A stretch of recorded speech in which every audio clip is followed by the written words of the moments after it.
Good evening, everyone. Welcome to another episode of the Cool Down. Guys, wow. This is only. Guys, can you see? Can you see this, guys? This is probably, I don't know. It's not an April Fool's joke, but we've got 5 men in the house tonight. I don't think this has happened quite often this year, but we've got Wonga Rants, the man who lost at Selhurst Park. Then we've got Nick Stothard, the man who bubble has burst a little bit. And then we've got Matt. I think Matt is only back because his team won 5-1. Wearing a throwback jersey. Not even sorry. And then we've got Claudio, the Mr. Title Race himself, Mr. Quadruple himself. He's back in the changing room. But yeah, how are you guys doing? Good, very good. We did a good Liverpool front. Yeah. Are you guys good? Good? Wonga, are you good? Wonga, are you good? Are you good, Wonga? Are you? Nah, we're okay. We're okay. Do you have your gloves like this, or do you have your gloves like this, Wonga? Like this or like this? Like this. This is how the gloves are going, boy. You know, they hit He's you with on a the punch. ropes, KO. You know, Vieira hit you with a different type of punch that we spoke about that Vieira apparently hit on Anelka that you said in the previous show. What did he? Remember what he said? You know what he said? Lelong, what Lelong, so yeah. just for, come on, Lelong. give context there. So Matt, what he's saying was once Anelka got cheeky in the Arsenal change room, and Vieira just gave him a death stare, whipped out his Lelong, and smacked him on the forehead. And it's well documented. The thing I wasn't sure about was they said they were both standing in the shower. So how he managed to get up there is, I don't know. I feel like it's another Marvel release coming up. Shows you how long the thing was. I think the question is, I think the most impressive part is he didn't even use his hands to do that. He still had his shower gel in one hand and a beer in the other. It was all hip motion.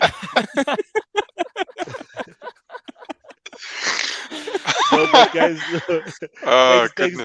thanks for coming through, guys. And yeah, guys, all the people in the comment section, don't forget to throw in your comments so you guys can be a part of tonight's show. And yeah, like, subscribe on YouTube, on all our socials, Twitter, Facebook, Instagram. Yeah, and let's if you guys have a drink in your hand, just say cheers as well. I know Nick's got a drink in his hand. Matt's got a Darling Brew there. Nick has got some sort of a beer. So I've got I don't have anything. You have nothing. Nothing. No, I'm working, bro. I'm working. And Claudio's gonna pump water. And while we're on the drinking matter, yeah, there's something that's going to be happening with another YouTuber that Claudia and I are going to be doing. So just watch out for it. Claudia and I might get a bit hammered, but yeah, we'll see about it. Let's just start with, the simpler stuff, the more relaxed stuff in the Premier League that's happening in the title race before we get onto the top 4 battle and the relegation battle, which I think, Nick, are you part of the relegation battle or not? But yeah, Claudio, title race hotting up there. Liverpool won 2-0 against Watford, and Man City beat Burnley 2-0. So let's start definitely with the 2-0 to Liverpool against Watford.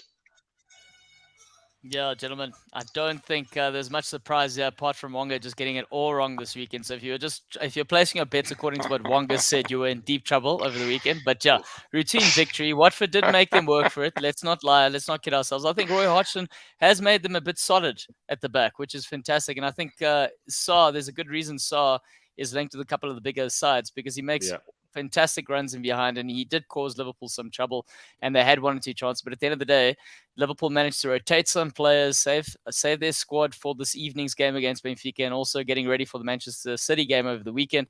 So yeah, the routine victory in the end, obviously sealed it late with the penalty by Fabinho coming off the bench. But yeah, done. Put the pressure on Man City, and Man City obviously responded quite well. So it's going to be interesting. I think momentum moves over into the Champions League this evening with regards to, what is it? Atletico Madrid hosting. Atletico Madrid going to Man City. So I think that if I was Liverpool or Man City, I'll be happier to be Liverpool tonight than I would be Man City. So let's see what happens. But yeah, as far as the game comes, there's not much to say. It was routine.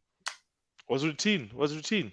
Just like that routine. We are looking out for Liverpool all penalty? routine. Wasn't a penalty? Yeah, they are looking out for Liverpool always. Look for anything, boy. Every time, anything they look. I think with regards to Liverpool, though, this is the sort of type of performances they need to keep putting in. Even if they're not the most exciting performances, they need to just keep winning because they can't afford to drop because, if one drops, the other team's going to take advantage of that. So out of the two of them, they probably, Man City and Liverpool, see themselves in a position where they can't lose or they can't drop points. So yeah. That's almost going to be like a cup final when they play each other because I don't see anyone else dropping points at this point. No, definitely. And yeah, as I said, Man City won 2-0 against Burnley. So that was quite a routine. That was more of a routine victory for Man City, where I think they probably should have scored a lot more goals on the evening. The pub team, Matt's second team, Burnley. The guys he has a drink with at the pub before the game. It's just because I feel like if I drank more, I could make the Burnley team. You probably could. So they lost to Man City. Their relegation battle. We thought they could probably yield better results in the game, but just in all honesty, guys, I want to get your sense on who do you think will take the title. We know that this week is very important because it's got the big game on Sunday at 5:30 on the 10th. Wonga, what do you think? Man City must take it. Must. And No, I think they will. Must take it or will take it. Yes, Wonga giving you Wonga gives us predictions based on what he wants to happen, not based on what he he it's analyzes. An emotive kind of. No. I think Man City will do it. I mean, I think it will also come down to that match against Liverpool. I think Liverpool and Man City, I don't think they'll drop any point. I mean, when they're playing this weekend, is it, Silo? Yep, on Sunday. Okay, so that's too late for that. I was going to say that I don't think they'll drop points until they meet each other, and I think that's happened. And this will be the decider. It will be a tight game. But I do see. I think Man City can come up on top. Man City. Matt, I think they will come out on top. Matt, who do you think will take it? So I agree that I think this game is going to be hugely decisive, and just with that in mind, I think there's a possibility Pep could overthink it. You look at Pep's history with City, Pep in the Champions League finals, Pep in the big games. I think he could go into this game overthinking it, give Liverpool the advantage, and then Liverpool could steamroll this thing. Although Liverpool still have to play Spurs, and I probably need to do a Wonga there and say that I visualize Spurs winning that game, and then thank you, man. Throwing a spanner in Liverpool. So I think it could. Look, neither of them have got an easy run. They've got also bear in mind Liverpool have still got quite a lot of football to play because of the number, the fact that they're still in the Champions League, and all of this talk of quadruple is possibly gonna have them do things like, for example, they've got to be 100% on tonight, and if tonight's a taxing game, they're going to be potentially drained going into the City game. So not an easy one to call. I feel like Liverpool could pip this though. I think they've got momentum. I think Klopp has kind of figured out they've been very smart in previous years. They've been very dependent upon that Firmino, Salah, Mane front three. They've changed that up a little bit. Like I know Sam mentioned Salah's form dipping, and I think in previous seasons that would have been decisive. Yeah. But I think now Liverpool have found some alternative ways of scoring goals. They've proven themselves really exciting in the final third, and also really solid at the back again, which they weren't for when we saw them dropping off and having a tough time with Van Dijk's injury and stuff. That was where they were struggling, and this season they found that solidity at the back again. Perhaps not with the consistency they did in the Premier League winning season, but certainly better than they were in the defense season. So I think if I was a betting man, which I'm definitely not in this case because it's way too tight to call, I would say Liverpool. Okay. Nick, who's your money on? I think Liverpool to win the title, Man City to win the Champions League. I think that's how it's going to unfold. Because then everyone's happy, There's no sad faces. I think Man City fans will definitely take that, and I think Claudia will definitely take that today. If you gave that as an option to Claudia right now, given the Premier League and lose the Champions League, Claudio will Hey, bite your Don't head be off greedy, right now. Claudio. Don't fly too close he's to the greedy. sun. He wants it I'm a all. greedy man. He wants it I'm a all. greedy man. He wants I am it all. greedy. Let me tell you what I think is going to happen, gentlemen. When Wonga goes to fresh legs, right, and he's coaching his kids, that's routine. When Nick goes on a Tuesday and a Thursday and he reports live from Goalloungetv in XP Arena, that's routine. Celo and Matt drinking their darling brew in Devil's Peak, routine. Gentlemen, Liverpool aren't vintage right now, but they are doing routine performances, and that's going to equal to 4 trophies. Pa-pa! Pa-pa! Pa-pa! That's what I'm saying. Guys, this is the This is the I first told you, time Man City ever. need to win. This is the first time ever on Goalloungetv that Claudio has actually said 4 trophies. Claudio has maintained 3 trophies. He said that because they've got the League Cup already. He said we've got the League Cup, we will get the Premier League, and he said he'll get the other one of the knockout competitions. This is the first time he says all 4, which is quite brave of him. But yeah, he's not left anything to chance. But let's see what happens, because I think Claudio will win 2 trophies this season. He's already won 1, so 1 more for him. I don't know which one is the other one, but just 1 more. Celo, all I'm thinking is if Man United 99 could get 3, and I know they say a lot of things need to fall into place. A lot of things need to align. You know, last minute decisions, referee. Wonga's already said Vieira is helping Liverpool. That seems to be in their favor. So let's keep that going. Let's hope someone else gets injured at like Ruben Dias being out for Man City. That's a big player for them to be out. Kyle Walker being suspended tonight. Let's hope these things build momentum and the right things happen for Liverpool. That's all I'm asking, because I want 99 of Man United to be a thing of the past. I want that to be a thing of the past. Yeah, only one English Premier League side has done the treble, which is the famous Man United of 1999. But yeah, let's just say hi to Pums, Vard, Sam, Warren. Warren is reporting live from Portugal right now. He's enjoying himself. He's taking a bit of a holiday. His old man will be at the Benfica and Liverpool game tonight. But yeah, let's move away from the routine stuff that Claudio has mentioned in the Premier League, and let's move to a bit more interesting matters in the Premier League. I think, Wonga, we must just start with you. So, I think we always have a chronological order of Saturday games, Sunday games, Monday games, but I think we should just say top 4 battle, who wants it more. And yeah, I think obviously this weekend we saw that Spurs wanted a bit more, but let's start with Wonga before we jump on to Matt. And then obviously I think Matt beat Nick, so they'll have a little bit of a chat about how it happened. Wonga, do you want to say something about your old captain doing one over you? Don't forget, 2-2 at the Emirates. Yeah, look. 2-2 at the Emirates, Wonga. 2-2 at the Emirates. 3-0 at Selhurst Park. And what Matt always used to say, that means they beat you 5-2 this season. Yeah. Yeah, look, I think it was a good performance by Crystal Palace. In fact, it was, if you looked at it for them, it was almost perfect. Arsenal watching that game was horrible. They were flat. And yeah, they were really flat. But also, I think, I don't know what. I think also when Tavares, I don't think he was expecting to play. I don't think he was ready for the game, and I probably himself didn't really expect to play. But you need to be ready, man. You're a professional. You can't have sympathy for a guy who needs to be ready to play. I think he wasn't obviously expecting the tyranny. Him getting. So what happened to Tony? What happened to Tony before the game started, Wonga? Can you just give us some information on that? I don't know exactly what happened, but he's tweaked. They said he tweaked his knee, and then he told Arteta that, look, I can't play. It's actually painful.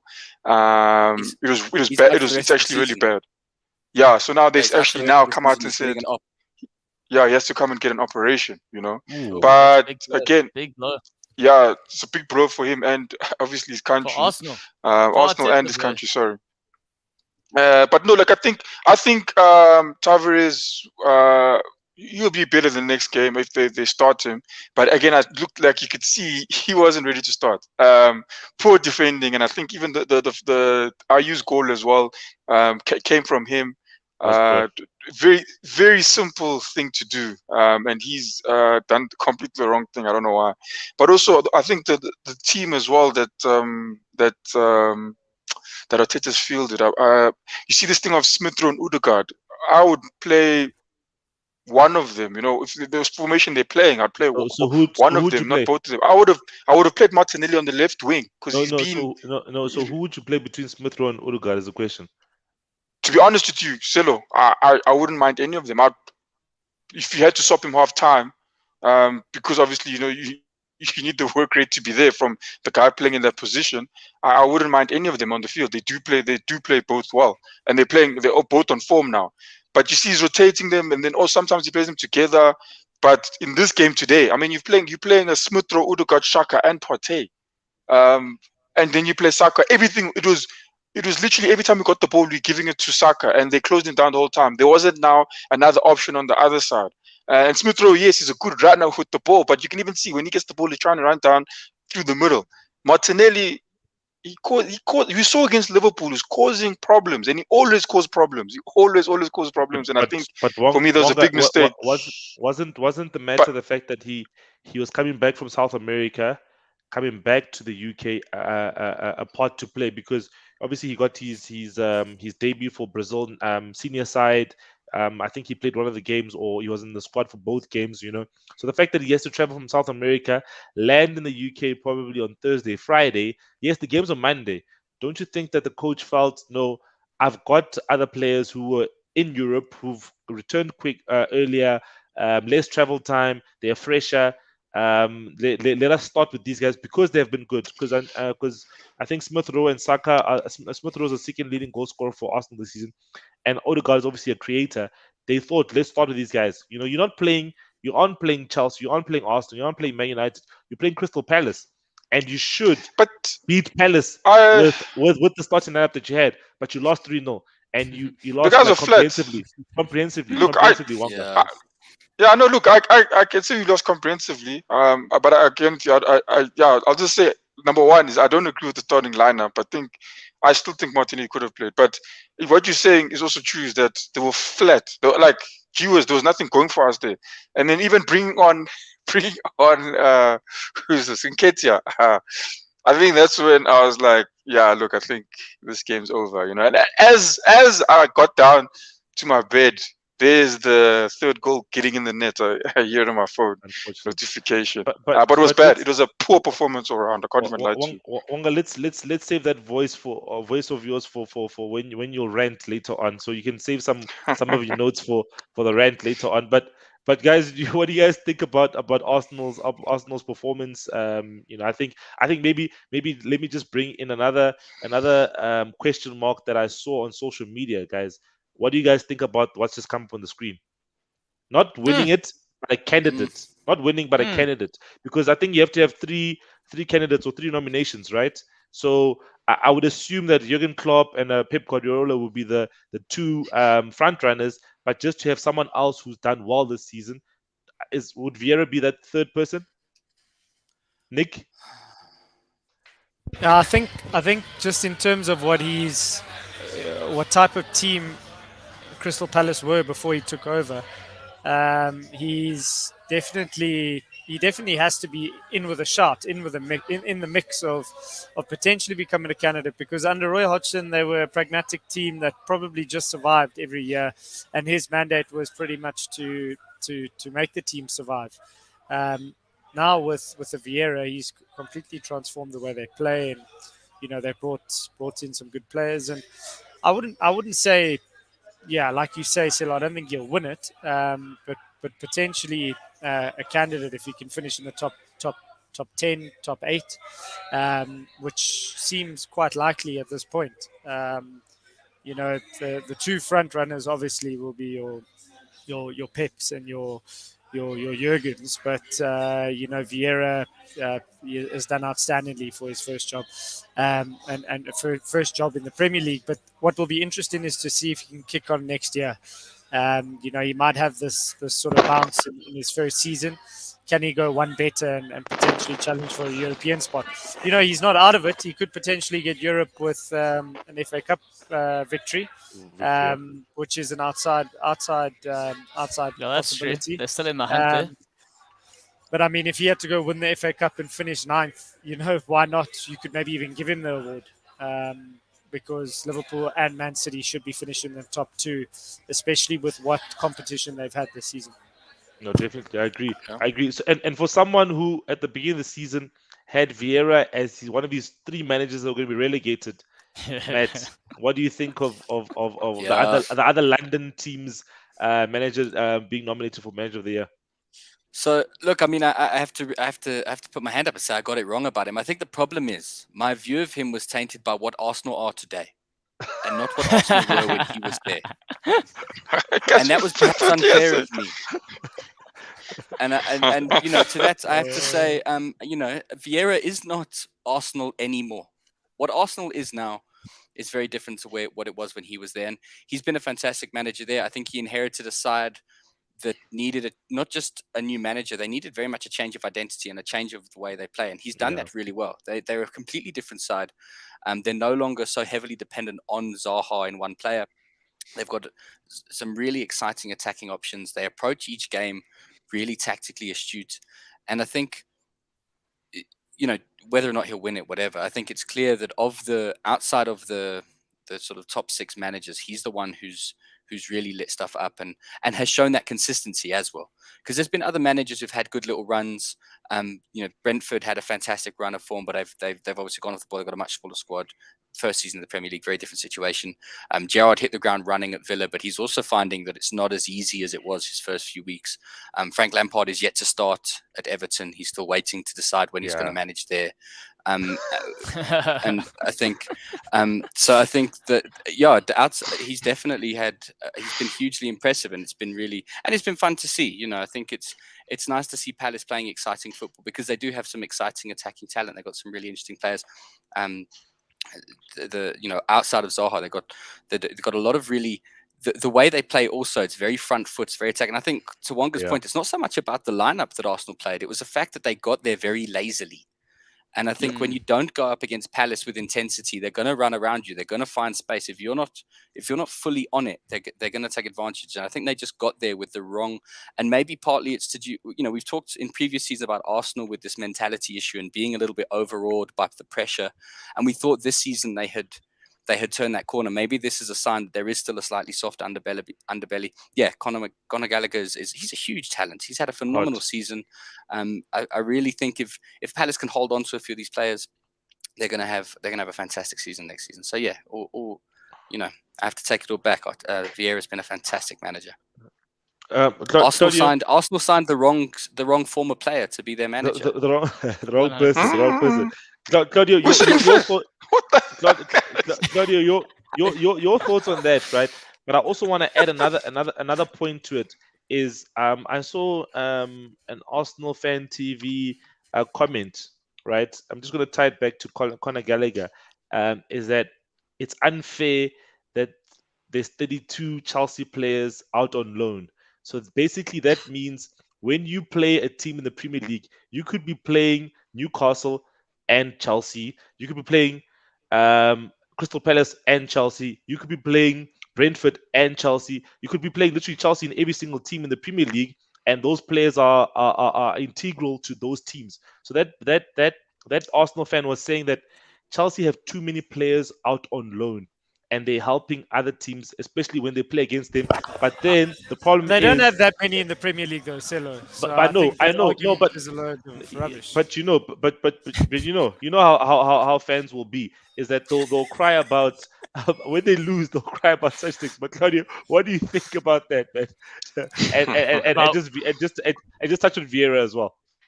About the crime part? Okay, let's start with the crime part. I think Arsenal, if you go to Emirates Stadium, they do have a new roll of toilet paper with the Arsenal logo branded that you can get for all Arsenal fans after being interviewed on Arsenal TV. So look out for that when you go there, Wonga. Watch out. I'm just thinking from the Vieira perspective, I think what is shocking about it is obviously inherited aside from Roy Hodgson, obviously to what Nick said, it was all about survival. That's all they did. That's all they needed to do. And when you were looking at the squad, sure, you had the likes of Zaha as their key player. How did they play around him? The others were just sort of players of industry working around him. But now suddenly he's given youth an opportunity. Now a couple of these players are getting called up to the international stage, which is fascinating. So all of a sudden there's this new sort of found confidence where they're going forward going, look, we can really take on the big boys of this league as opposed to just surviving. And that's got to stem from the man's confidence and, the type of person that he carries, his persona, that he carries through to his squad. Similar to what you would compare to a Jurgen Klopp and a Pep Guardiola in terms of the confidence he gives the players. So you got to commend Vieira for that, apart from just his football brain. And when they played Liverpool, they were difficult to beat. When they've played now Arsenal have seen 3 and drawn. So you can see things like that. Not 4 points from City. They've beaten City and from City as well. So I mean, he knows what he's doing. So credit to him for doing that. And I just think it must be tough if you're a Lampard and you're a Gerrard, and it's these players of the similar sort of category generation being given the opportunity to manage in the Premier League, and you're looking over your shoulder, and suddenly this guy with zero expectation is punching above his weight. Yeah, that's fair. That's fair. Wonga, there's an interesting comment here from Warren. He says, didn't see the game, but unlike Wonga, Jam Ali style, sorry Bangani, sorry. Give him another chance. So yes, when last did I hear that? Yes, that's Warren. Hey, Warren is I used to watch that stuff. Warren is video he's 8 before there was DSTV. He was watching Jam Ali. But yeah, another team that kind of Wonga thought he was going to catch this weekend. I think it was quite a shocking result. Wonga thought he was going to take advantage of this and catch up to Chelsea, and then game in hand when they play each other, overtake Chelsea. But 1 + 1 doesn't equal 2 sometimes. The startup team, guys, team. But I think the great story is the fact that Christian Eriksen scored his first Premier League goal. Back after obviously what he went through, guys. Nick, Nick, what do you think of this? Obviously, I come to you because Brentford is a team close to you in the table. Yeah, I'm a little bit obviously flat with the fact that we've obviously gone off the boil a little bit ourselves, and Brentford were sort of drawn into a relegation battle. But this win obviously is great for them. They've got great talents. Ivan Toney used to be with us. I think he had a great game, and you obviously talk about Eriksen. Eriksen did score for Denmark, if I'm not mistaken, also an international break. Yeah. So he's back to, if you want to call it, his best. But it's as you say, it's very good to see him back on the field, nonetheless. But I think it's definitely a win that they needed. I don't think they expected it, and I think maybe similar to what Claudio had said in terms of Arsenal, Matt had said Arsenal arriving to the game. I don't know what that noise is, guys. No worries. I don't know. Keep going. I think Arsenal arriving to that game, against Crystal Palace sluggish. I think Chelsea would probably be victims of that as well. So disappointing for them, but they're fortunate that Arsenal ended up dropping points. But now it looks like Spurs is in the race to even potentially finish third. Yeah. So Matt, let me come to Wonga, because Wonga on Saturday evening was probably happy.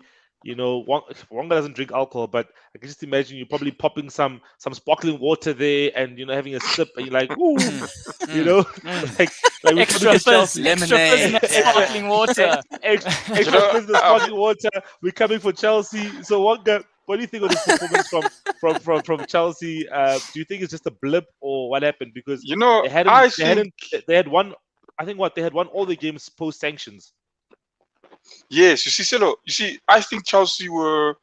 When I watched it, when Chelsea started off, it looked like the game was theirs, and then I think they became a victim of that, because when Rudiger scored that goal, yes, that was a rocket, and you saw the celebrations. He's pulling a face. He's like all around, going to the. Yeah, I think they thought, okay, that's the game done. And usually that happens. You score a savage goal, especially like in if you scored a goal like that, if you scored the goal in 80th minute, would have deflated probably the opponent. But he scores that goal early on in the game, and I think the players think, okay, now this is going to be routine. And they got shocked. They concede, and they concede, and then they concede again. I think that if Chelsea had scored in a different manner, I think maybe they would have been. I think they would have probably had a chance. But I think the manner in which they scored that goal has derailed them, bro. They were they were a bit chillers, they were relaxed. But well done to Brentford for not stepping up from that 1-0 deficit and taking the game. That's what I think, to be honest with you. I was mostly laughing, to be honest with you, than anything else. Matt, what do you think of your fellow London teams? I think, obviously Brentford is also from London, a London derby there, and upstaging Chelsea with the four goals a lot as well. So I got to say, since they signed Eriksen, Brentford have become my second team, because I just think I loved him when he was at Spurs. He's such a talented player. He's absolutely always been underrated through his career. He's hugely influential whenever he's on the pitch. He's done the business for them. He ignites something. He unlocks doors, and he's fit into their system so well. And him getting the goal was obviously awesome. Last time he scored at Stamford Bridge was when we beat them there. So that was obviously great. And I think Chelsea, I think there's some truth to what Wonga was saying. I think that when they scored the goal, they maybe thought job was done, but their defense was slack. Their defense was all over the place. They were allowing so much space. The defense so close together in the box, they kind of almost marking one another and allowing Brentford space to run into.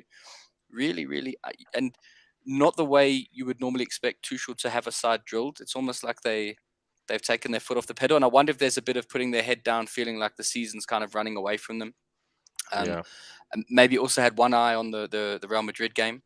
Maybe thought once they got the goal, they thought, well, let's just take it easy now because we've got the big game coming midweek, and then they go and get themselves spanked.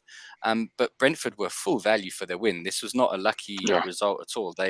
Once they got the bit between their teeth, that 11-minute period where they scored the first 3 goals, absolutely dominant. Chelsea had no answer. It was phenomenal. I see Sam said Mendy. I think there were. I mean, I'm not. Nick will know better than me, but I think that there were some people asking questions about some of his positioning for some of that. But I think, and again, I stand to be corrected by Nick, the expert, but I think sometimes he was moving out of position because the defense was standing so weirdly. There was times where the defense was so close to the goal where the ball wasn't, that he was moving just to try get visual on the ball. And I think certainly for that I think it was a 4th goal where it came. The defenders were all like on the 6-yard box when the ball popped out, and then they all just stood there. And I think that sort of thing, we haven't seen that from Chelsea this season. They've been fairly well drilled, so it's just like their head wasn't in it at all. And Brentford took full advantage. They were so clinical. They did everything right, and it was fantastic to watch. No, definitely. Claudio, anything to say about that result? I think it's I think we always think of Chelsea as a quite a strong team, and obviously tough to beat at Stamford Bridge. Do you think this is just a blip, or more things to come with them having an eye on the FA Cup and the Champions League? Yeah, I think it's a combination of 2 things. One being that Brentford find themselves in a good way because of the Eriksen factor. If you look in terms of the discussions behind the scenes as to how motivated they are because they got this player of quality and they miss. I mean, that's a huge thing. And then the second thing is, if you're looking at Chelsea in particular, we know about the sanctions of their owner, the selling of the club. That's all in transition. What's going to happen next season? What's happening this season? Do they have much to play for? And then on top of that, there are a few players sitting there with their contracts about to run out. And largely, you speak about the defense. A lot of them are within the defense. So you got Rudiger. Is he going to sign? Isn't he going to sign? You got Christian what's his name? He signed for Barcelona, bro, I think. Exactly. Is he going to Barcelona? Isn't he? Then you got the 2 Spanish sort of the Spanish Armada that's been in there for so long. Your 2 old veterans, Azpilicueta and Alonso, are they leaving or are they staying? So it is a club up in the air at the moment. And I think that result was finally, I mean, they've been doing well up until that point. Yeah. And I think this is just where everything's just caught up to them. And they've actually, like Wonga says, they scored that banger. They got excited and they just took their foot off the pedal. And the startup team decided, hey, we're going to show you flames. And they did. No, definitely. I think, yeah. Now we'll head to the other team in the top 4. I think Nick has just been a bit quiet right now, and Matt is just waiting. Matt is only on the show for this, guys. I think he only came tonight for this. Guys, you know, I just want to start off with I think, when we speak about January transfer signings and in terms of how good certain players have been, your Coutinho's have been, your what's this guy, Luis Diaz for Liverpool. I just want to talk about Kulusevski, guys. Kulusevski has been a great signing for Spurs. 2 goals, 5 assists since joining Spurs from Juventus. A player I think at Juventus maybe was signed from Atalanta with so much potential. He's still quite young, but I think he's obviously got a manager who believes in him, and he's just clicking so well with Son and Kane. Matt, just hold. Matt, just hold your comments. Just hold. I just want to find out from Nick where it went wrong first before you tell me where it went right for you. Well, my opinion is, I don't know, Matt, you might disagree, but I think it was a game of 2 halves, if I'm honest with you. I think we get ourselves in the lead, and I think that goal just before halftime really changes the perspective of the game. And then I think the second goal changes it completely, because then we obviously have to chase the game, and the way Eddie Howe has got us playing, we've obviously been very good defensively, but I think, as he says in his press conference, we were too expansive in the way we tried to go and chase the game. And against a very good Spurs team and with the ammunition that they have, it's very difficult to do that. So it left us wanting. Some of the goals, we were just so open at the back. That goal, Matt, that you there was a transition that you guys had. I think Son scores it. Our centre backs are completely out. We are so open. And unfortunately, we got decent players at the moment, but we don't have the quality that can take such risks, unfortunately. So I think once we get ourselves in the lead, see it out to half time, the boys are motivated. We're a bit deflated, obviously, coming out, and then you concede immediately. But the better team on the night, on the day, is definitely Spurs, and congratulations to them. I do want to note something, Matt. I think Bentancur was a lucky boy. I think Joelinton saves him from actually getting a red card, because I've seen a couple of angles and he actually goes in with his head. Yeah. And if, say, Maximum does what majority of players do and falls down and rolls around, I think he gets red carded. But Joelinton goes in there like a bull and goes and pushes him, and then everyone just gets yellow cards. I thought Bentancur was a little bit lucky there, but at the end of the day, it probably wouldn't have made a difference because Spurs were that good on the day. But I think for us, it's just a matter of getting the next win. We've been away from home in the last 4 games. So we've got 3 home games coming up. I think Friday is a good opportunity to get a result against Wolves. We've been good at home. And then we've got Palace. So, I think we set to survive. I think one more win will get us over the line. And So regroup, spend a bit of money, and then go for it. So Nick, before I pass on to Matt, what's your target for points in terms of safety? What's your you're 31? You're on 31 now. What's your target? With the nine game unbeaten run, I thought we were going to finish on 50, right? But at this point, how many games left? 7 games, 8 games, 9 games. For you 8. I think we can get to about 42. If I'm honest with you. 42. So you're looking at 11 points. I think we'll comfortably finish in like that 14th to 9th belt. That belt of teams where the season's like, nah, it's like okay, you competed. Okay, that's fair. Matt, you're unleashed now. I think you can obviously gloat and be happy and jump up and down. I think obviously we haven't seen you on the show for a minute, as Pooms has said. Spurs win and Matt reappears. Just give us your little 2 minutes on what went right for Spurs, and then we'll definitely ask you where to from Spurs for the rest of the season. Yeah, so look, this is one of the games we watch football for, right? And for me, this was fantastic. Everything just kind of aligned. I was watching the game with both my boys, and we came from behind to win 5-1, and this is why we do it. This days like this, like most football teams don't win a trophy every season.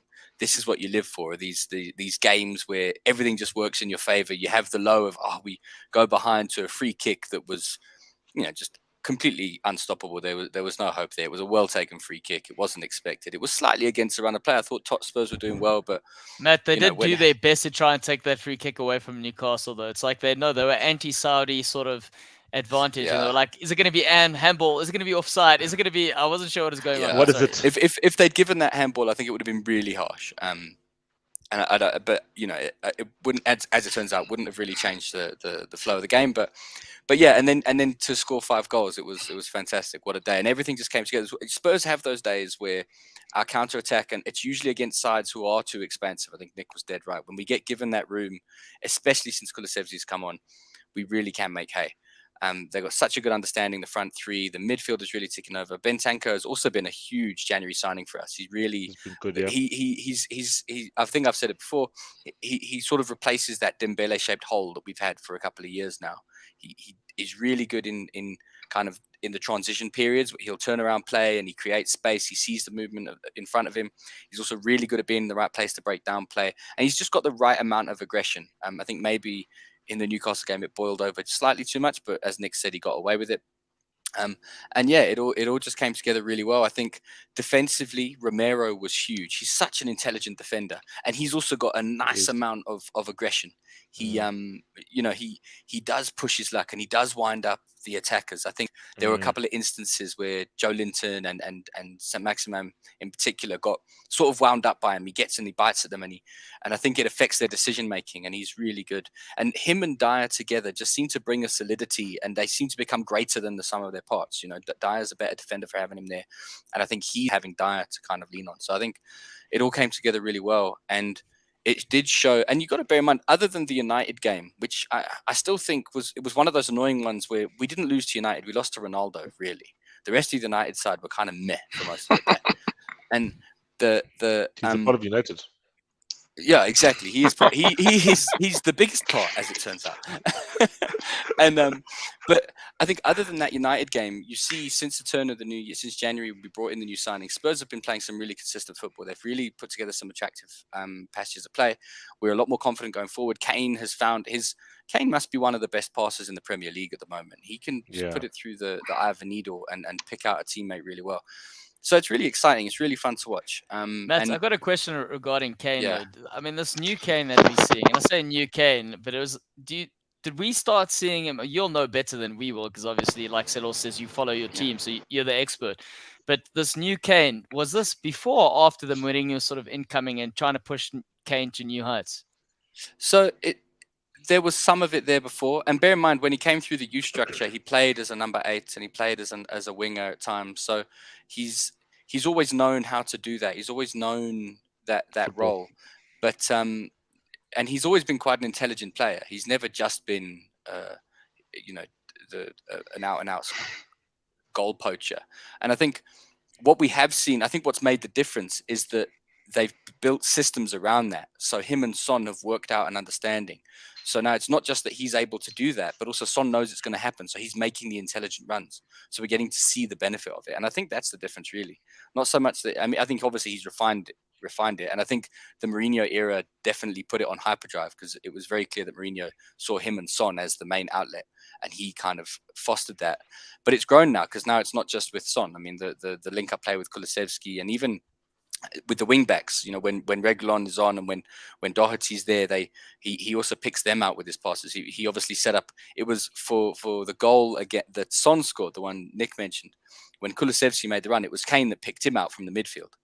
Saw him making the run down the wing and picked him out, and then he pulled it forward, pulled all the defenders out of position, and put it in the middle to a wide open Son. So I think he's the best player I've ever seen play for Spurs. He's probably the best player I will ever see play for Spurs. Last season, you ever see him playing for Spurs? It's very possible. It's, I'm under no illusion. I'm not going to pretend that he loves Spurs as much as I do. But, I'm sure he does. He's been there for ages. But for him, it's a job. And if I was him, would I stay at Spurs? I don't know. It's hard to say. He's a player. Matt, if you were him, where would your next club be? Newcastle, Man United, Man City. Obviously, Man City's the given. Are Man United really a contender there? Why wouldn't they? Like- They've got the cash. They can throw it there if they get the right No, man but I in the mean, door. if he was just going to do it for money, I think Spurs are prepared to pay him more. I think if he moves, he wants guaranteed opportunity at Guaranteed, winning guys. serious You want silverware. to do? He needs Yeah. to. He needs to do a Van Persie, guys. I think at the age he's at, he must do a Van Persie. You need to have Go for guaranteed silverware. a 75% chance of winning a title, and not a 10% chance of winning a title, which Yeah, is so it where would be somewhere like which City. he's probably at a 8%. Then going to Man United to be 2% more. What Would he if? not What go if to Real this, though? Madrid? Yeah, forget Real Madrid, Nah, though, there's- Nick. there's What no if? space- What if there's no they space at threw Real money? He'll Madrid. stay in the. I think he wants that Premier League record. I think he'll stay in the Premier League. But what if Newcastle just threw a shitload of money and they said, "Cool, Kane, we're gonna buy you, and we're gonna buy another 8 players." You I think you'd that do would depend. That would depend on where Spurs finish this season. Because I think if Spurs do, and I don't, it's definitely a big if. It isn't about the top 4 race. It's like no one wants it so far this season. No. Say it with the chest. And- Say it with the chest. yeah, We've yeah, had let's- we've Spurs had wins. Wonga for the last 5 weeks saying Yeah, I'm in the top and look at 4. him now. Look at that face. I'm just I gonna don't be wanna honest. be here No, in it's 2 gonna weeks. happen. It's gonna happen. It's gonna happen. We're gonna finish top 4, guys. We got a game in hand. No, it's gonna happen. Definitely. Listen to No, this it's guy. definitely gonna happen. No, His game in hand is against Chelsea, by the way. But yeah, Yeah. So they so got they're gonna trashed by both lose that. Brentford.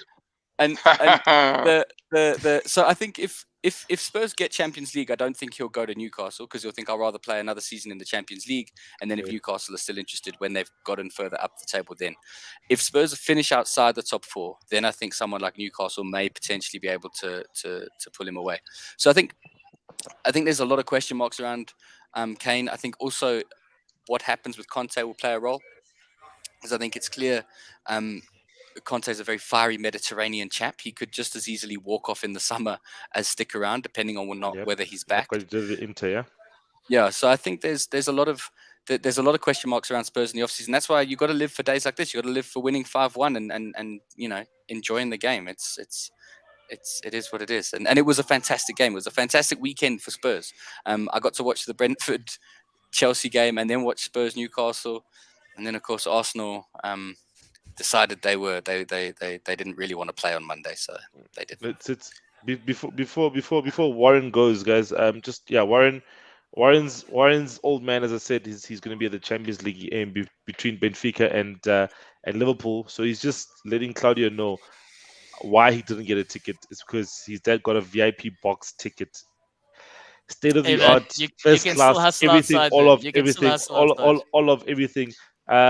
So says the man who left South Africa to go watch Liverpool in the Champions League final without a ticket outside the Wanda Metropolitano, and he snuck in, I think, or something. I don't know. No. But- Ukraine, I did the same thing. Went Oh, there. oh, That's Ukraine- where I got you- tickets, and then I oh, couldn't Ukraine. get to Madrid. Yeah. Oh, okay. So Ukraine is the way you snuck in and you lost because of Salah got WWE wrestle, and then Ramos. Wanda Metropolitano is where you beat Tottenham. Matt in that final.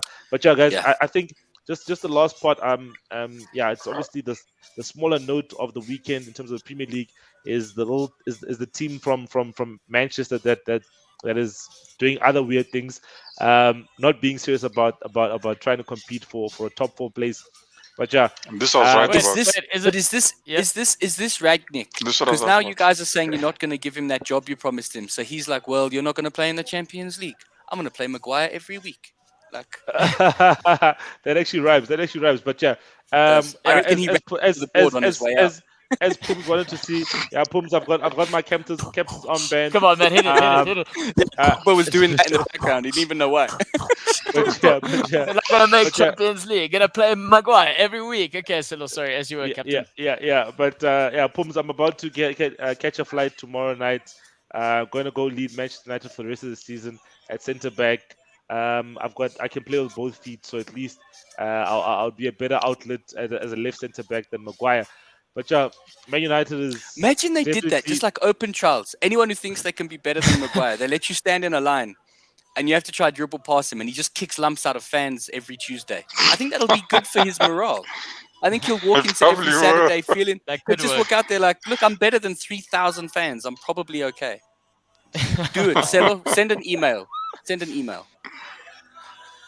But I'll send the email. I gotta send the email. I have to, guys. But you know the funny thing is, guys, is that like I didn't watch the game. Like I think I'm more disinterested in my team than ever been this season. So I kind of if Claudia invites me for drinks on a Saturday and Manchester United playing at the same time, I'm definitely gonna go grab drinks with the Liverpool guy. That I don't really like when on weekends.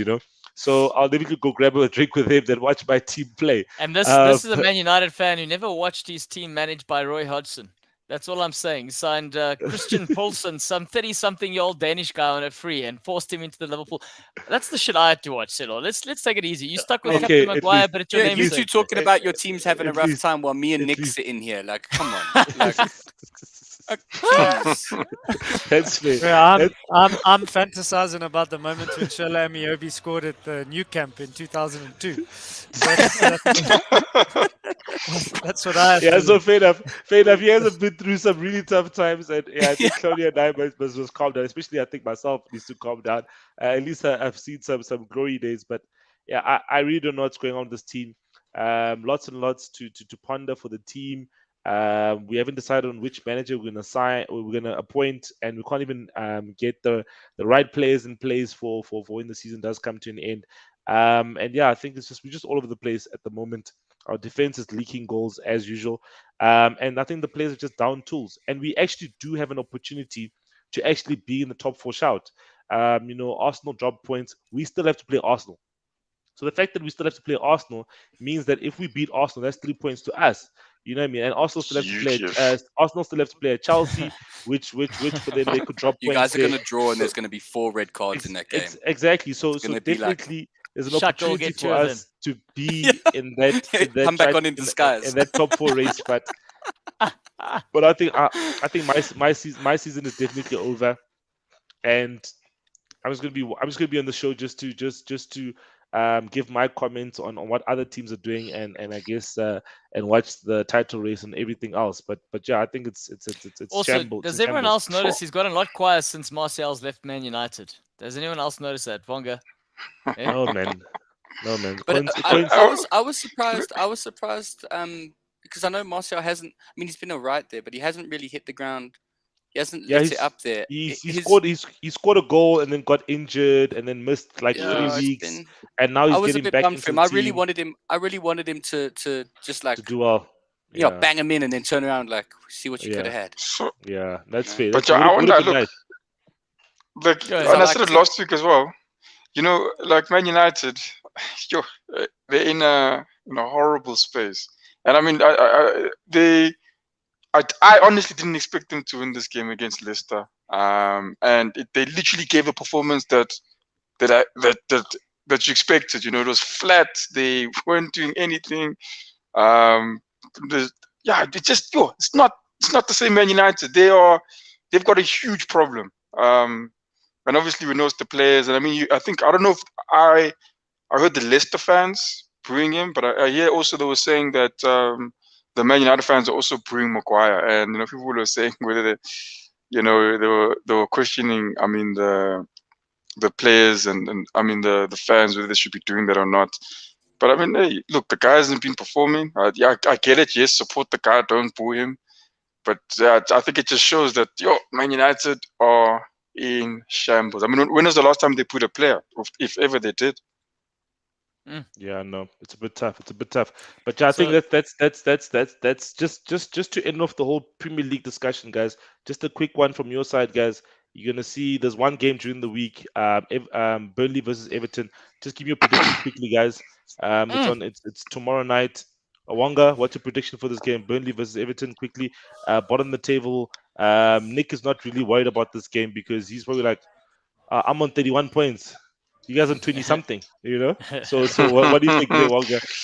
I think Everton will take it 1-0. Nick? I think the best result for us would be a draw, but I think if Burnley have a chance of getting out, they need to win this. I do think Burnley will win. I think it'll be a 2-1 victory for Burnley. Okay, perfect. 2-1 for Burnley. Matt, what do you think? I think it's going to be an eye-bleedingly sad 0-0 draw. Wow. I just think both sides are Turf looking. more. Yeah, I just think it's going to be like no one's going to be happy about it, and they're going to need to bring back my idea about the manager jousting because it's just, there's going to be no entertainment had. No fun for anyone. Claudio, what do you think? I think we're going to see Frank Lampard continue sulking on the side there. I think Dele Alli must retire as a footballer. I think Burnley are going to walk this one. It's going to be a walk it, and I say walk it in terms of Burnley fashion, with holding a cane and beating their opponents. Yeah, 1-0. That's exactly what I mean.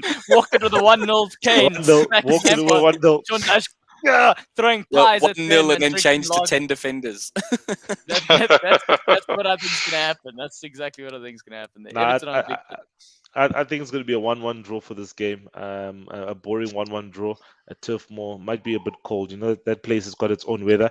But yeah, I think something that Claudia is probably still excited about that I forgot that we're still participating in or got knocked out of. Sorry.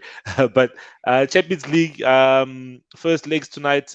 We've got Benfica versus Liverpool in what's this, in Lisbon? Lisbon. Yep. Yeah. Yeah, no? Lisbon, yeah. And then the stadium that Arsenal stadium replicated, by the way, same architects. Yeah. And then we've got another game, Man City versus Atletico Madrid at the Etihad, which interestingly, that game was supposed to be in Madrid, but they couldn't have a game in Madrid on a Tuesday and a Wednesday. So then they swapped the games around because Real Madrid is playing Chelsea tomorrow. So just a quick fire, guys, just in terms of predictions. I just want a prediction on who's going to win the game, not the entire tie. Not the entire tie. So Benfica versus Liverpool, which is tonight. Wonga, who's going to win just the match? What's the scoreline for the match, not the tie? Okay. Liverpool 1-0. Okay, cool. Nick? Liverpool 2-0. Matt? I'm going to say Benfica 2-1. Nice one. I think in that household, there's some Benfica fans. It's okay. I understand. Yes, we are. If you don't say 2-1, that means you might not get some dinner tomorrow. Claudio, what do you think? Claudio, by the way, guys, Claudio's team in Portugal is Benfica. What's the prediction? Yeah, I think, look, it's going to be a tough one. I'm going to pull a cello here and just add a few more sentences to my prediction. But I think it's going to be tough for Benfica because the club at this moment, for the club, they're in turmoil. They're in turmoil because there's a lot of inner politics happening. The current club president is under investigation. He's under house arrest for money laundering, etc., etc. They're in transition of changing of presidents. The manager was sacked by the players. The players refused to play for him for a long sort of story. So it's a miracle that they made it this far in the Champions League. I think tonight's going to be absolutely buzzing because when Benfica do get this far in the Champions League, that stadium is rocking. So it's going to be a tight game tonight. I think there will be one goal difference, whether it's a 2-1 to Liverpool. I don't see Liverpool losing the game. They'll be happy with the draw. But I do think a 2-1 victory. They have changed. Jota's on bench. They've got Diaz, who was rested on the weekend. They've got Mane playing up front with Salah. And they've got a changed midfield three in Fabinho, Thiago, and Keita. So they are rotating players and saving them for the weekend. So it's going to be an interesting result. But I'm still going to say 2-1 victory, Liverpool. Okay, just one note. I think for all the turmoil that Benfica are going through, and it is pretty chaotic, even by their usual standards. But they got here by beating Ajax, and they showed there over the course of 2 games they were very solid, very impressive. And I think this is a side that can play football. I think that they've got some serious players in there, so it's going to be a fun game. That's for sure. I think and I really do hope. They've got a future Premier League striker, whether or not he goes to Arsenal or he goes to Newcastle. Darwin. That's the rumors. Darwin Núñez, and also the future of Uruguayan football. So watch out for him. Very good player. I think United should look at him. Man City versus. Okay, sorry, my prediction. 1-1. Now we go to Man City versus Atleti. I know descriptions. Wonga, what do you think? The Man City versus Atleti.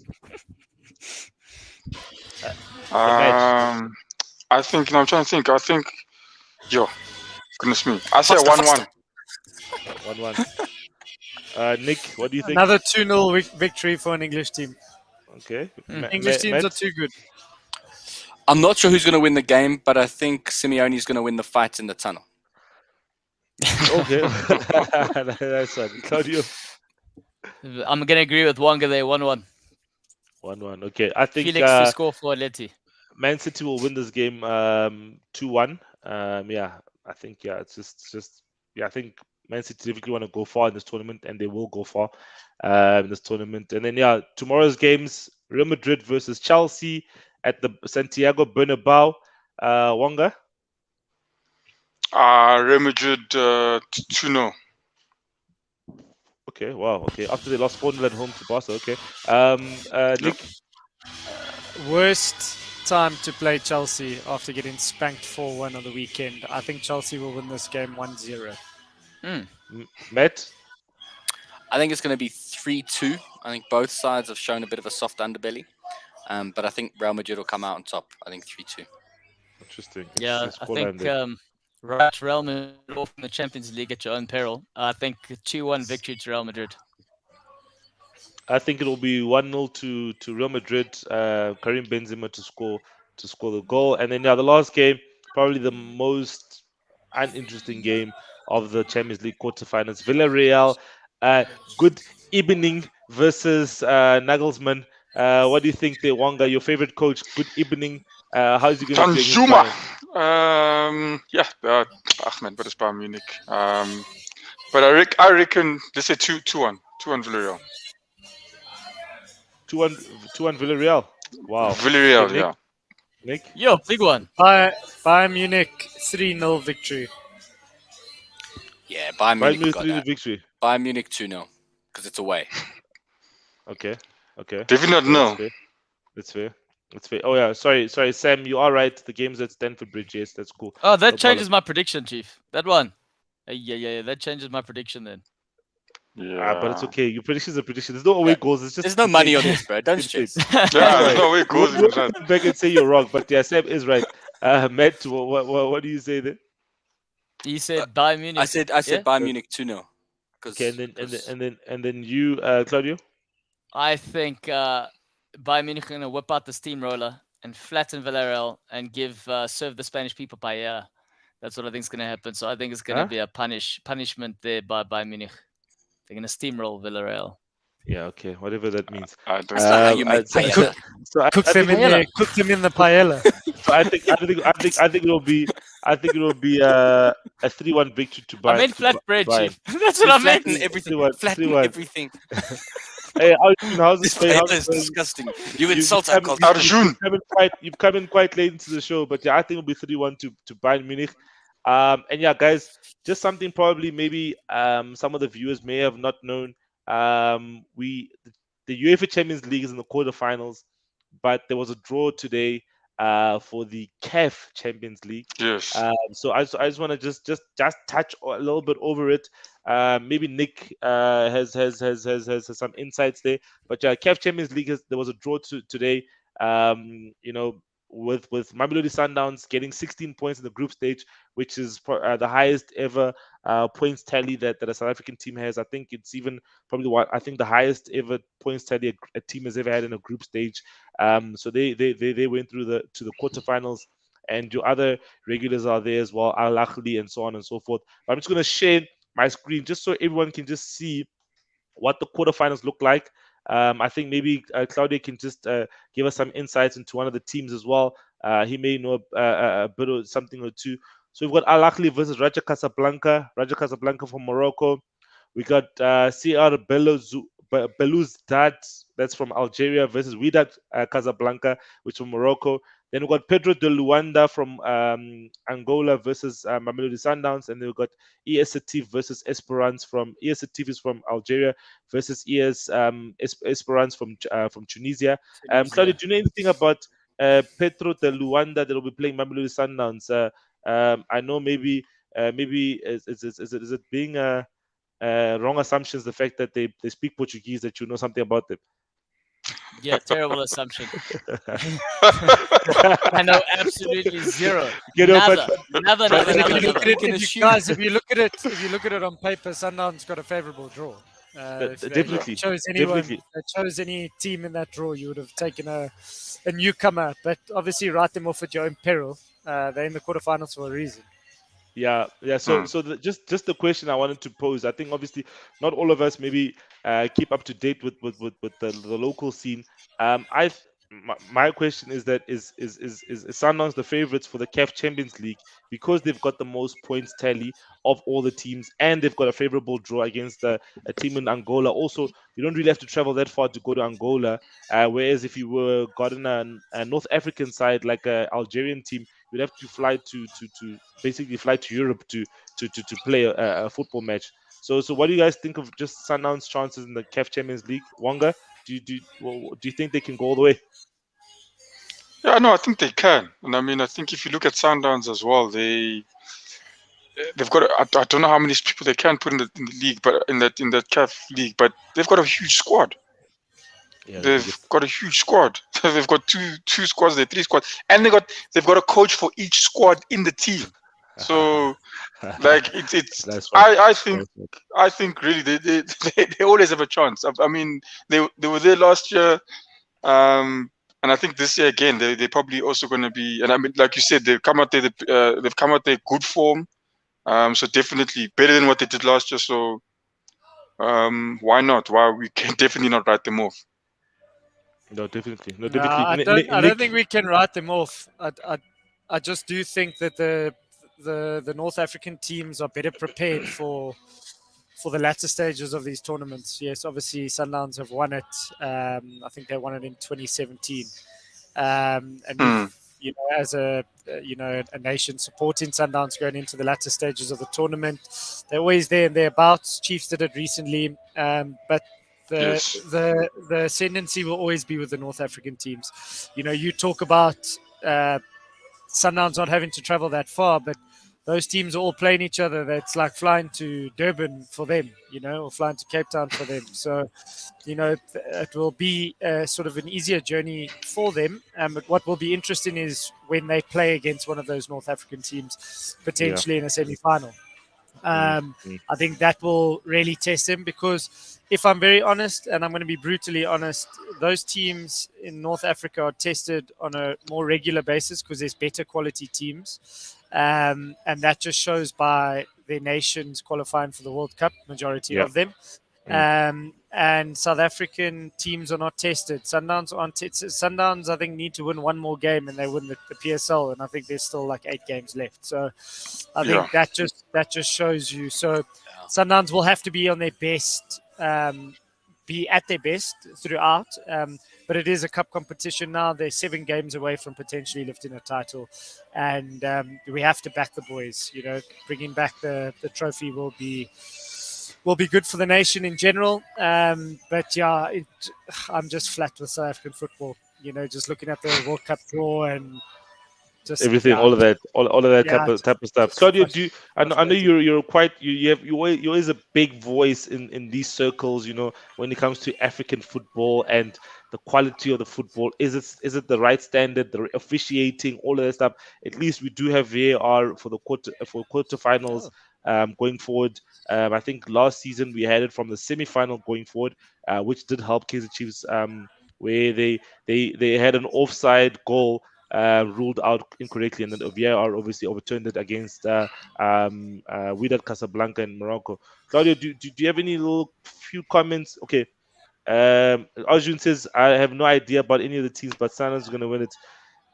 Yeah, Arjun, yes, if you want to get South African citizenship, maybe that's the right thing to say. But not when you want to make friends with me. That's not the right thing to say. I'm a Kaizer Chiefs supporter. We do this. Sundowns does this, and this is the one to do. But Claudio, what do you think there? Oh, I think Nick hit the nail on the head when he says, obviously, your North African sides have more competition and they run better. I think if we want to have better chances of winning this tournament on a regular basis, and not only Sundowns, I think Patrice Motsepe needs to take some of the money he has and just distribute it evenly in the other clubs in the league in South Africa, and actually just make the league a lot more competitive, because I think that's the big problem. Actually just take the template that they're currently implementing at Sundowns and just try and get the others to run at 5% of the professionalism that they're currently doing, and then we'll be all right.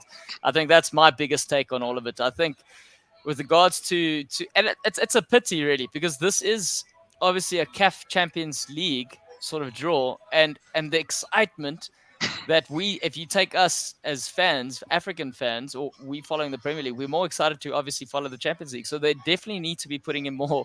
Look at Celo getting carried away. They need to put in more sort of money. They need to put in more sort of something exciting to. I'm not excited. I guess that's what I'm saying. How do they excite me? No, They I don't need know an what- anthem with a Heineken advert playing in the background. and I think I that's how think they do the CAF Champions League just needs to work on a lot of things in terms of their football. At least now we do have it on Super Sports, so we do have an opportunity. If you know the first leg is going to happen on Easter weekend, so if you do have a chance, just try and watch maybe at least the Sundowns game.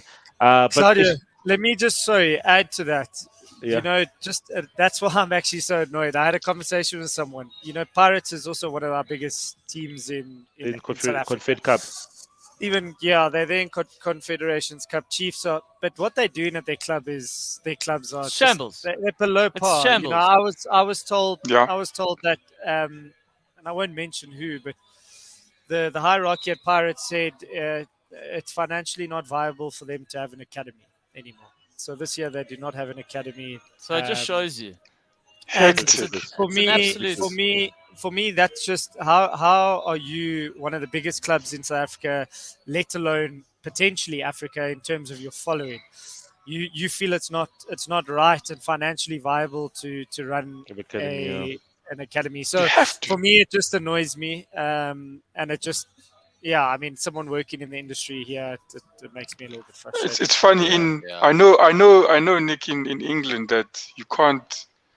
If you're a Premier League team, you have to have. Wonga, who is the chairman of the PSL? The owner of Pirates. But I'm always. Guys, I know. It's a I know, rule. yeah, but I'm. Conflict of interest. You do what he No, does. but that's where it starts. But And guys, I've questioned it's not this, conflict but of I never get an If answer. you look at the Premier League board, how many owners of Daniel Levy and those guys on the Premier League? The competition's always going to be influenced by the owners of the club. That doesn't Exactly. mean that the governing body, the FA, is what sets those rules in the UK. And Correct. here the problem is Yes. SAFA is quite toothless. SAFA should be the yes, one putting SAFA. pressure. And in South Africa also the funding models are completely flawed. Even the way they host games, Correct.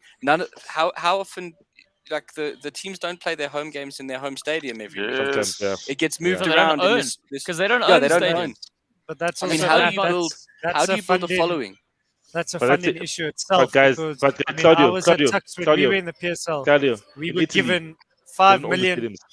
£5 million, £5 million rand to go host Chiefs at Mbombela Stadium.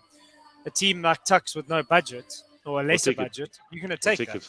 Yeah. So, you know, you're right. But SAFA are very reliant on PSL to give them money Yeah. because so, you know, it should be the other way around. Hectic.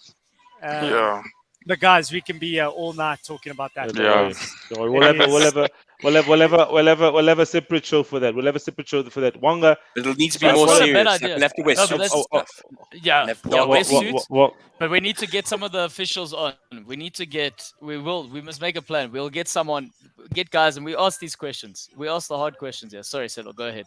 Yeah. No worries. I'm saying Wonga. Apologies, man. There's not enough time for this. But This 30 seconds. Let's go on. I'm gonna go 1 minute, 1.5 minutes. Wonga, go. What's the rant from the weekend? This weekend there was no rant, man. It was I thought poor the to watch. Wait. I thought the McTominay just said- tackle was the rant. I was going to say you had a Yo, I player even who came forgot on the about bench that. who wasn't expecting to play football this weekend. I would rant about it. What did he think he was going to do? Was he in the queue at the buffet and then they were like, "Hey, we got a game on," and he was like, You "Why got a am I game not even bring my boots?" Come through.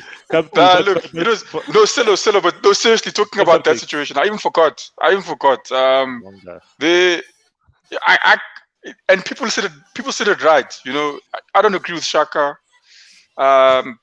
playing. I think he should be off the pitch. But I also agree that if Shaka was to do what McTominay did, that tackle was reckless. There was It's no. not about reputation.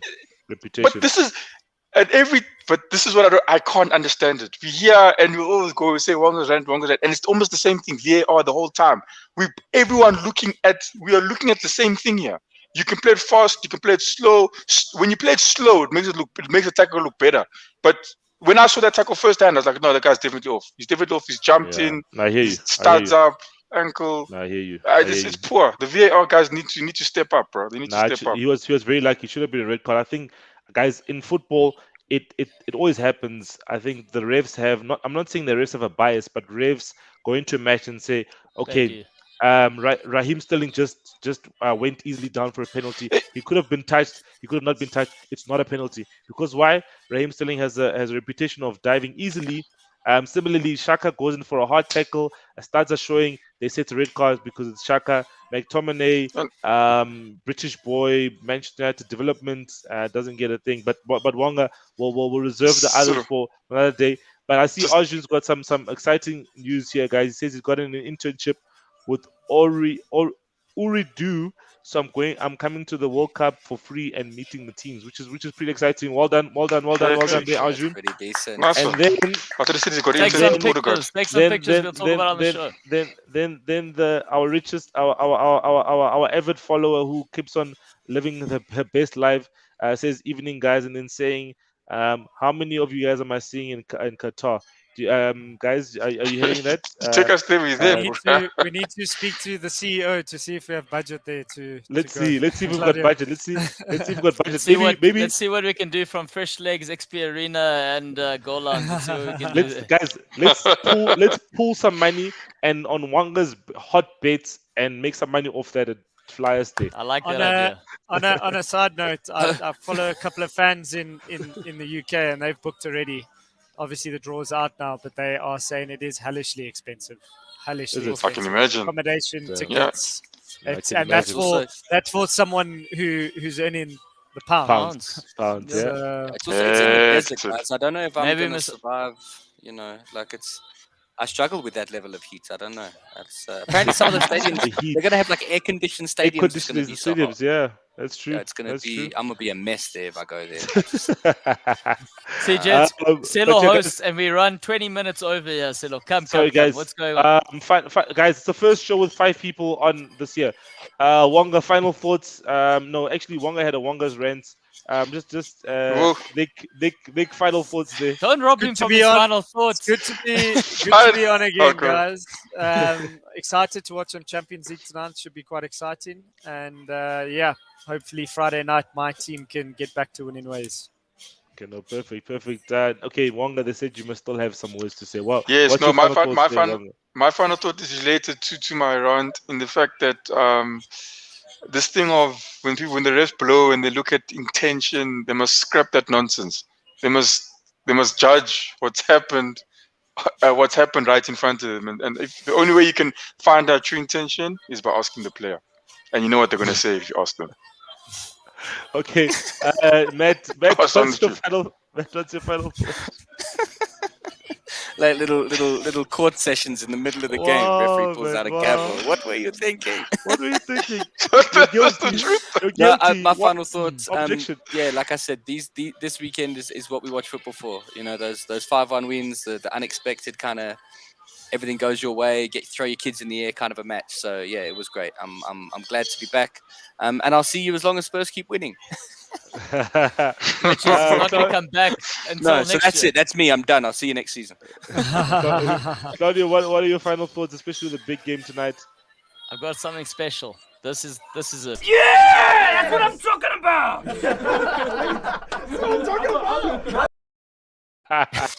Oh yeah, I'm talking about. Oh, nice one. Arjun says he likes the logo there behind you, Nick. If you guys ever come to Africa, make sure you go to XP Arena. But most importantly, guys, if you don't know what to be cool. Be Be cool. cool. Be cool. Cheers, guys. Thanks for tuning in. Everyone that tuned in, Sam, Warren, Cheers. Arjun, Dia, Vods, Pums. Yeah, thanks a lot, guys. And check you guys on Thursday. And all the best to the Champions League teams playing tonight. And We had a new guy there as well. What's his name? I saw him, Arsenal fan. You guys keep thinking he's Arsenal fan.